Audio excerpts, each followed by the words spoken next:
ICA presents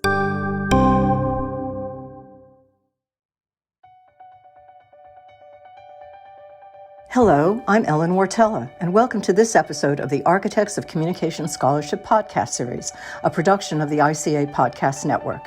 Today, our architect is Brenda J. Allen. Brenda received her PhD in Organizational Communication in 1989 from Howard University, and her 30-year career includes long tenure on faculties at the University of Colorado, 12 years in Boulder and another 18 in Denver, including rising up the ranks from professor to chair to associate dean to vice chancellor of diversity and inclusion. She has over 60 articles and chapters, an influential multi-edition book, and several co-edited volumes and issues. She has received a bevy of awards and high honors, including the 2004 Francine Merit Award for Outstanding Contributions to the Lives of Women in Communication, the 2011 Carol C. Arnold Distinguished Lecture, and most recently, the 2021 Frederick M. Jablin Award from the International Communication Association for Outstanding Contributions to Organizational Communication. Today, Brenda is in conversation with Karen Ashcraft. They are coming up on 30 years of precious collaboration. Here is Karen. Hello, it is my pleasure today to speak with Dr. Brenda J. Allen. Welcome. Thank you so much, Karen. I'm wondering if you could tell those of us who don't know about your educational history and how that or any relevant aspects of your personal history might have shaped your choice to pursue a PhD and become an educator. I think I will go all the way back to elementary school and even preschool, where I was raised in the projects of Youngstown, Ohio in the 1950s. In elementary school, I was labeled as a smart little colored girl by all white teachers. I always have loved learning. And then fast forward to junior high school, as well as my high school, it was half students that would probably be labeled as white, half students would be labeled as colored or black. Among all of those students for AP classes, there was one colored girl and one colored boy. I was the colored girl. Eventually, we started calling ourselves black. As I went on to high school, I felt very comfortable and confident among my white peers. And I also felt very comfortable and confident among my black peers. In high school, I was not encouraged by teachers or staff to go to college. Fortunately, I took both college prep and secretarial classes in terms of trying to be prepared, and based on conflicting messages I was receiving about what I should aspire to.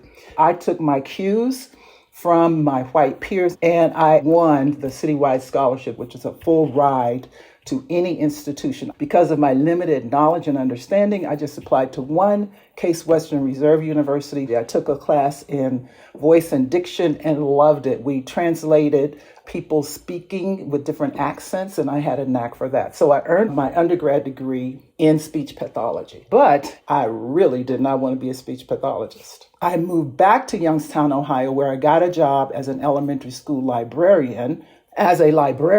However, I became very bored, a sense of what am I doing with my life, etc.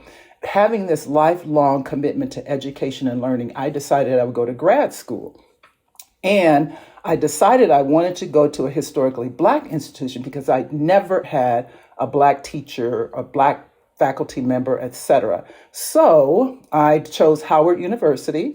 The only degree they had at the master's level that my degree in speech pathology fit with was a brand new area called organizational communication. I earned that degree and was recruited to CU Boulder by Philip Tompkins in 1989. Phil heard about me through one of his former students from Purdue, Patricia Kutzbeck. She invited me to meet Phil, who invited me to apply for the position, and that's how I became an assistant professor in the tenure track.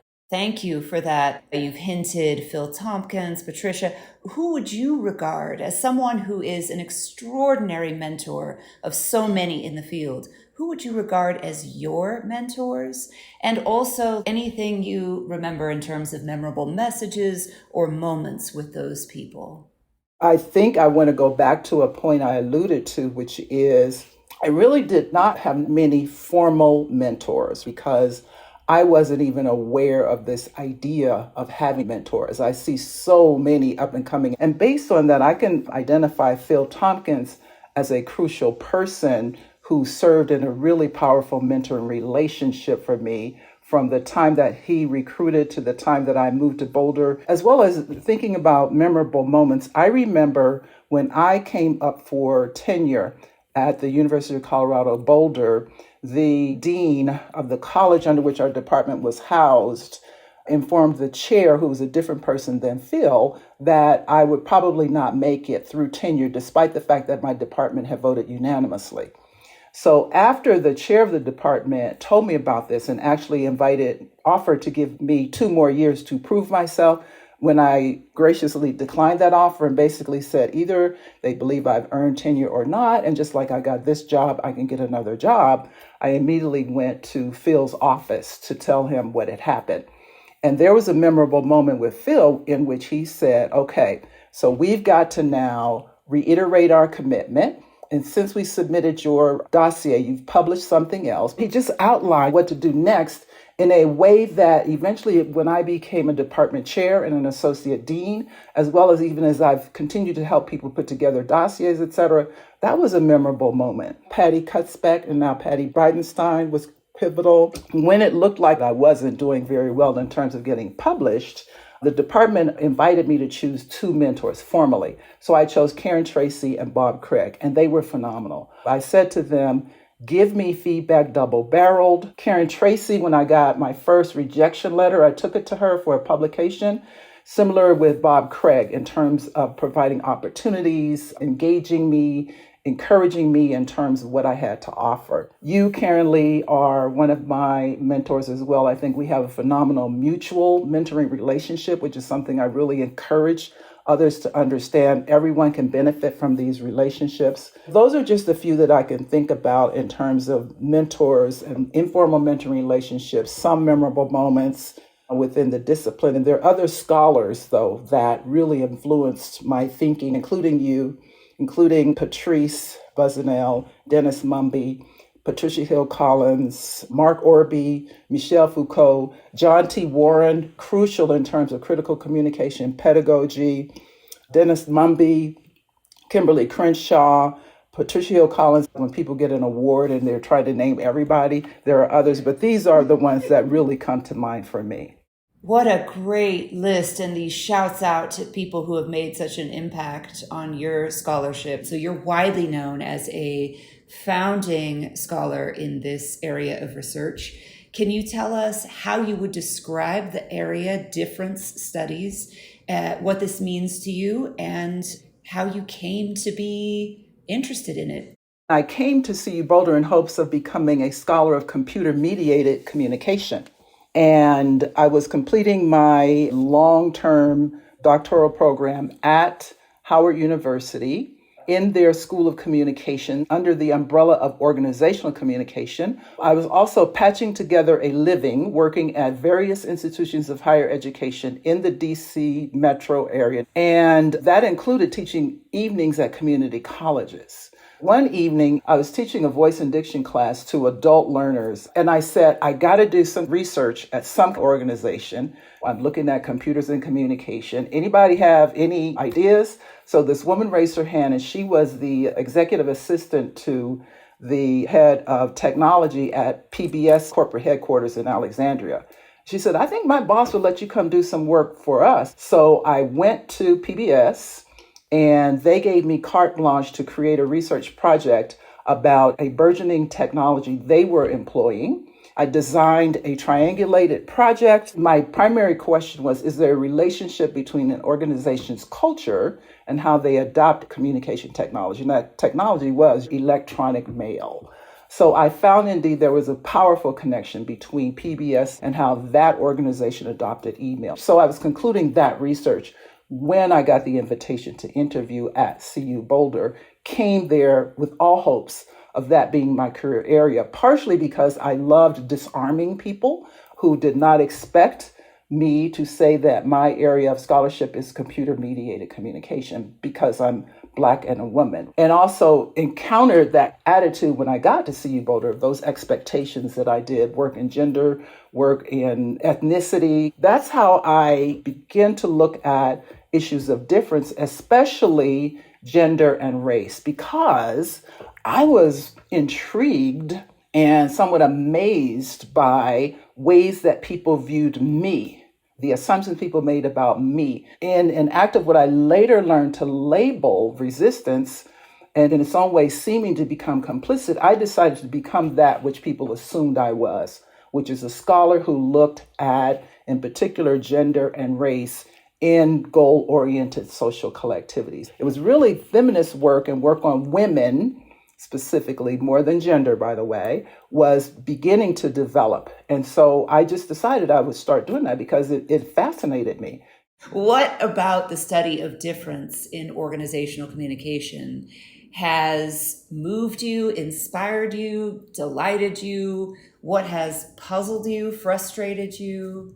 I will start with my own aha moments of coming to CU Boulder in Boulder, Colorado, from Howard University in Washington, D.C., as a non-traditional doctoral candidate. And the ways that people responded to me, the way that I realized what I had gotten into in terms of being on the tenure track, began to critique the theories, et cetera, in organizational communication. Some of my colleagues encouraged me to offer those critiques and begin to write and talk about them, but more than anything, think about them and process them.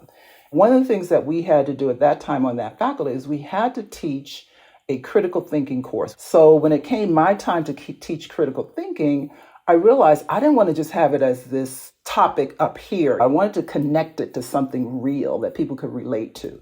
So I decided to focus the critical thinking course on race. And in doing that, that was a pivotal moment when I realized, my gosh, so many different things related to social constructionism. There's more to this notion of thinking about ourselves and how we share meaning with one another in goal-oriented social collectivities. And I ended up thinking about it as difference as opposed to diversity. Also, I conceptualized difference in ways that differ from some other theoretical perspectives. And quite simply, is ways that human beings differ from one another. Difference matters for everyone, even as difference matters differently for different people. And difference is complex, it's highly contextual. And with all of that, then, I've seen some progress of moving beyond thinking difference is not the same as diversity, they're connected.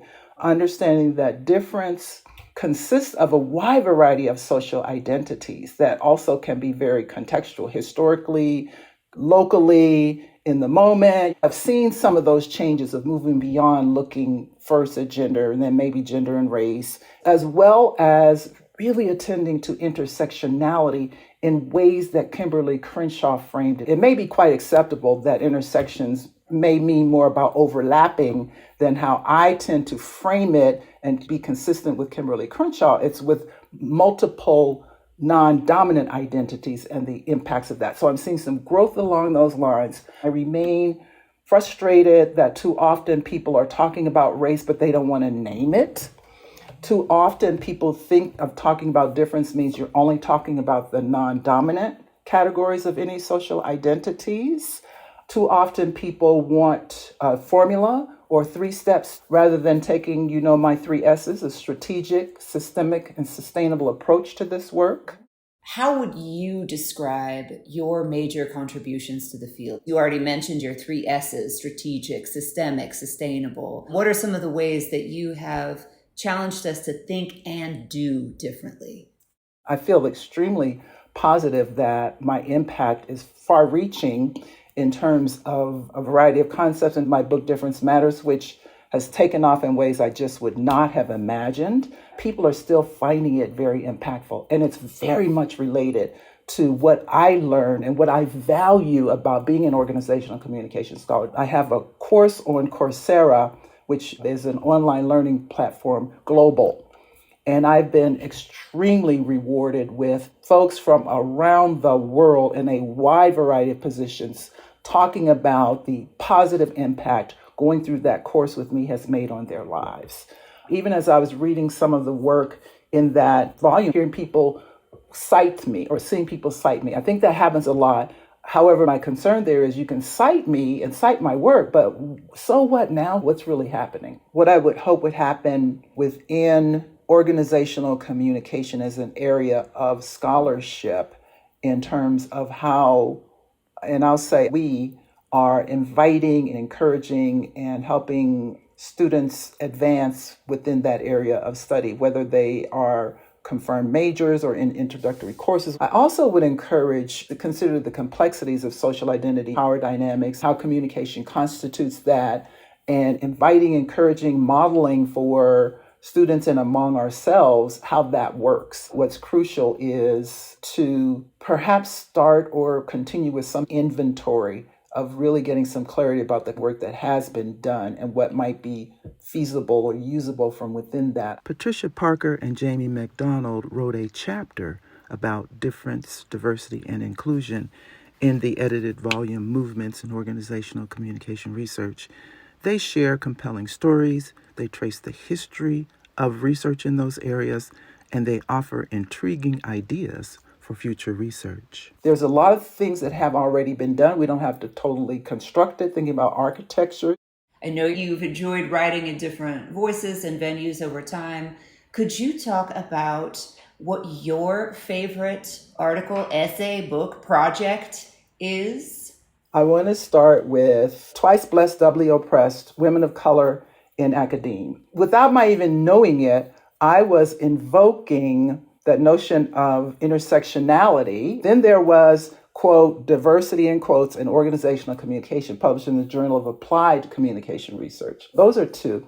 Then, and related to this, was my Feminism and Organizational Communication, a Black woman's, parenthesis, view of organizational socialization. That's where I took my experiences with some theories about socialization. I talked about some of the elements of socialization theories and frameworks with my relatively limited, relevant scholarly background, and those became really fundamental. Then our article, The Racial Foundation of Organizational Communication, you invited us to do that critique. You modeled for me this idea on feminism. Then you invited us to take a look at our textbooks at that time and how they were dealing specifically with race. And even the process of eventually getting that published. I guess that's a key point as well for people in the field to reflect on what have been your related experiences when it comes to the things we routinely do related to valuing others, and also beginning to frame and conceptualize that in ways that are valuable, useful, practical in a wide variety of contexts. And the final one is difference matters. And the genesis of that being that I'd had those experiences of teaching race and critical thinking to at a historically white institution to primarily white students, inviting all of us to think about how race mattered. I'm so amazed at and impressed with the knowledge, the wisdom, and the way that I invite people. I'm very thoughtful and heartfelt about helping people understand I grapple with these issues too. I think people assume that they're going to hear mainly from me about how I have felt discriminated against and my struggles. You present in many different contexts, and it always seems like you bring a lot of that dynamic self to the room, and that you're experiencing genuine connection and pleasure in the process. Could you describe your philosophy and practice as a presenter and facilitator? How have you become this? I believe it goes all the way back when I was a little kiddo, and ways that people responded to me and lifted me up, from anything of being in Sunday school or for Easter program, needing to recite something, to being in little school plays, of people really responded favorably to how I presented. Then I actually taught public speaking as one of my jobs. And I also did a CD-ROM textbook on public speaking, and it was an invitation for me to think about those ways of presenting. Then how people have responded to me from then until now, that I began to ask people, they said, that was great. I was like, so what was great about it? Genuinely wanting to understand what was happening for folks. I began to become much more conscientious in a positive way to serve what I was doing and engaging with people. I strive to really be there no matter who the audience is, no matter what's going on. Could we close with a question that suits this podcast, which is architects of communication? You are an architect of communication. What have you built? I have provided a rich variety of actual artifacts that people could refer to, they could draw upon, so they could create their own in their own way. Another one is using our privilege for good and thinking about systemic, strategic, and sustainable work as much as one can, thinking about with architects. I would love to have recognizable, whether people know that I did it or not, but also have it emulated or reproduced or versions of it. For me, that would be a part of the success of an architect. I am so grateful for your friendship, for your mind and your presence in this field and well beyond it. So grateful for this conversation today. Best wishes to anyone who listens to this. I issue this invitation, and it's genuine, to contact me if I might be of assistance in anyone who also is striving to be an architect. This episode of Architects of Communication Scholarship podcast series is presented by the International Communication Association Podcast Network and is sponsored by the Wee Kim Wee School of Communication and Information at Nanyang Technological University in Singapore. Our producer is Lacey Yao. Our executive producer is Devontae Brown. The theme music is by Humans Win. For more information about our participants on this episode, as well as our sponsor, be sure to check the episode description.